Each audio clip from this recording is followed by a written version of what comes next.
اور اس جنگ میں آرمینیا کی تمام فوج اپنے کمانڈر ارمان سمیت مار دی جاتی ہے، جبکہ کوکس اور اس کا ساتھی ولسن وہاں سے بھاگ جاتے ہیں۔ جبکہ خسرو پہلوان شیخ بکتاشی کے روپ میں 2 سپاہیوں کے ساتھ بغداد پہنچ جاتا ہے اور عمر بیگ اسے وہاں خوشامدید کہتا ہے، اور عثمانی فوج میں جو سپاہی زخمی ہو جاتے ہیں ان کا علاج معالجہ چل رہا ہوتا ہے، جبکہ محمد اور سعید بیٹھ کر ایک دوسرے کو حوصلہ دے رہے ہوتے ہیں۔ دوسری جانب کوکس فرار ہو کر زمین سے کیچڑ اٹھاتا ہے اور ولسن سے پوچھتا ہے کہ یہ کیا ہے۔ ولسن جواب دیتا ہے کہ ایک مٹی کے علاوہ اور کچھ نہیں ہے، جبکہ کوکس اسے بتاتا ہے کہ ترکوں کے لیے یہ مٹی ان کی جانوں سے بھی زیادہ عزیز ہے۔ ادھر عمر بیگ خسرو پہلوان کو بغداد کے تاجروں سے ملواتا ہے، جبکہ دوسری جانب زخمی عثمانی فوج تکلیف سے تڑپ رہے ہوتے ہیں۔ انہی میں ایک سپاہی شدید زخمی ہو جاتا ہے جس کی کفالت مولیت چاوش اور نیازی کر رہے ہوتے ہیں، اور برطانوی جاسوس کوکس تاجر بن کر بغداد پہنچ جاتا ہے اور اپنے کارندے کو اپنے ناکام منصوبے کے بارے میں بتاتا ہے، جبکہ یہی کارندہ کوکس کو عرب کے قبائل کے حوالے سے اچھی امید دلاتا ہے۔ اور اس طرف عثمانی فوج نے جہاں کیمپ لگایا ہوتا ہے وہاں پر صحافی الزبتھ موجود ہوتی ہے، اور وہاں وہ انگریز جاسوس وکٹوریا کو دیکھ لیتی ہے، جبکہ اسی رات محمد اور سعید خفیہ ملاقات کرنے جنگل میں آتے ہیں، جہاں پر سعید محمد کو بوجھ بناتا ہے، جس کی وجہ سے محمد سعید کو جانے کا کہتا ہے، اور اسی بات پر دونوں میں بحث ہوتی ہے، یہاں تک کہ ہاتھا پائی بھی ہو جاتی ہے، اور سعید محمد کو دھمکی دیتا ہے کہ وہ سلیمان عسکری کو بتانے جا رہا ہے کہ محمد ادھر ہی چھپا ہوا ہے، لیکن محمد یہی کہتا ہے کہ میں دستبردار نہیں ہوں گا، جس مرضی کو بتا دو۔ آخر سعید جا کر سلیمان عسکری کو محمد کا ٹھکانہ بتا دیتا ہے کہ وہ ایک جنگل میں چھپا ہے۔ سلیمان عسکری یہ سن کر سعید کے منہ پر 1 سے 2 تھپڑ لگاتا ہے، اور سلیمان عسکری کے اس طرح تھپڑ لگانے کی وجہ صرف یہی تھی کہ ایک عثمانی فوج کا سپاہی اپنے بھائی کا سودا کرے گا۔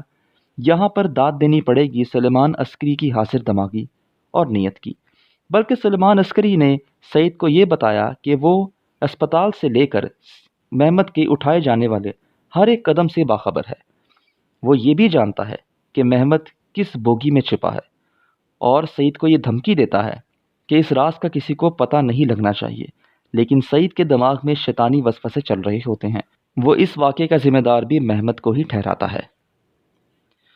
ادھر بغداد کی طرف دیکھیں تو برطانوی جاسوس کوکس خسرو پہلوان کے پاس آتا ہے اور اسے بکتاشی شیخ سمجھتا ہے اور میٹھی منافقانہ باتوں سے اس کو سمجھنے کی کوشش کرتا ہے، لیکن خسرو پہلوان ایک سمجھدار اور حاضر دماغ شخص ہوتا ہے۔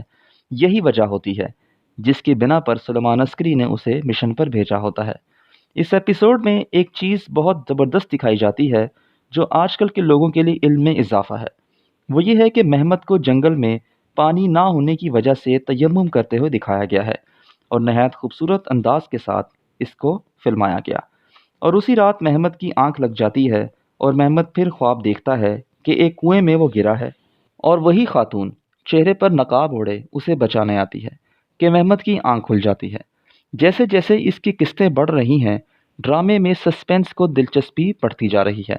اب محمد اسی رات بیٹھ کر اپنی ڈائری میں اس خاتون کی شناخت بناتا ہے اور اللہ سے پوچھتا ہے کہ آخر یہ ہے کون۔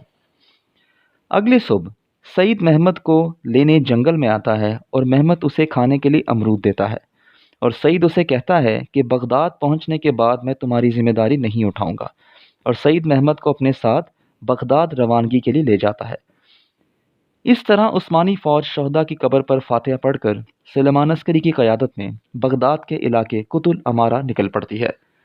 یہ منظر دیکھ کر اچھے اچھے کے رونگٹے کھڑے ہو جاتے ہیں۔ کوئی شک نہیں کہ اس سیریز نے ارطغرل جیسے ڈرامے کو کئی جگہوں پر پیچھے چھوڑ دیا ہے، اور اس طرح سلیمان عسکری کا تمام فوجیوں کو حکم دینا کہ شہداء کو سلیوٹ کیا جائے اور سلامی دی جائے۔ سلیمان عسکری جس طرح اپنے سپاہیوں کے جذبات کو ابھارتا ہے، یہاں کان ٹسینر کے لاجواب اداکاری کے جوہر دکھائے گئے ہیں۔ اسی سفر کے دوران جو سپاہی شدید زخمی ہوتا ہے، اس نے مولیت چاوش اور نیازی گفتگو کر رہے ہوتے ہیں۔ وہ زخمی سپاہی اپنے خاندان کی تصویر مولیت چاوش کو دے دیتا ہے اور درخواست کرتا ہے کہ میرے جانے کے بعد ان کا خیال رکھنا، اور سعید محمد کی حفاظت کر رہا ہوتا ہے اور اسے حوصلہ دے رہا ہوتا ہے۔ اس ڈرامے میں سب سے خوبصورت چیز جو دکھائی گئی ہے وہ 2 سوتیلے بھائیوں کا سگے بھائیوں سے بھی بڑھ کر پیار ہے۔ جتنا مرضی اختلافات ہو جائیں، لیکن اس سیزن کے آخر تک ایک دوسرے کا ساتھ نہیں چھوڑتے۔ اس کے دوران پھر سے مہمت کی آنکھ لگ جاتی ہے اور پھر سے مہمت خواب دیکھتا ہے کہ مہمت زخمی ٹانگ کے ساتھ صحرا میں بے ہوش ہے، جبکہ ایک سانپ اس کی طرف بڑھ رہا ہے۔ مہمت اس سانپ کو دیکھ رہا ہے لیکن وہ بے بس ہے کہ اچانک وہی خاتون اس سانپ پر گولی چلاتی ہے اور مہمت جاگ جاتا ہے اور اپنے خواب کو لے کر پریشان ہوتا ہے۔ اگلے سین میں حقیقی اس خاتون کی انٹری دکھا دی جاتی ہے۔ عراق کے صحرا میں ایک کالے رنگ کا سانپ جو پنجرے میں بند ایک چوہے کا شکار کرنے آ رہا ہوتا ہے۔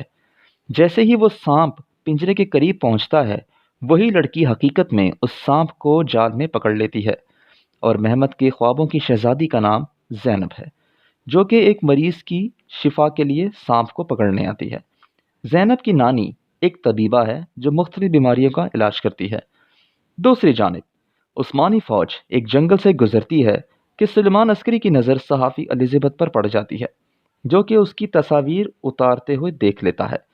سلیمان عسکری اس سے تفتیش کرتا ہے اور عثمانیوں کا پیچھا کرنے پر اسے وقتی طور پر گرفتار کر لیتا ہے اور اپنے کیمپ میں اس سے سوالات پوچھتا ہے، اور الزبتھ اس سلیمان عسکری کو وہ تمام باتیں بتا دیتی ہے کہ وہ کہاں کہاں گئی اور کوہ سے خفیہ مقام پر کیا کیا باتیں ہوئیں۔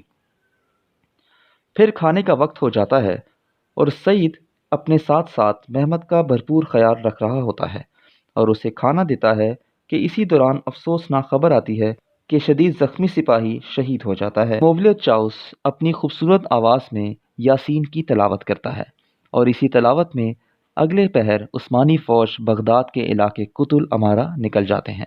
یہ ڈرامے کا منظر نہایت ہی دل نشیں ہے اور اس صورت کے ختم ہوتے ہی ایپیسوڈ 3 اپنے اختتام کو پہنچتی ہے۔ فیڈ بیک سے ضرور آگاہ کرتے رہیے گا اور اپنا خیال رکھیے گا۔ اللہ نگہبان۔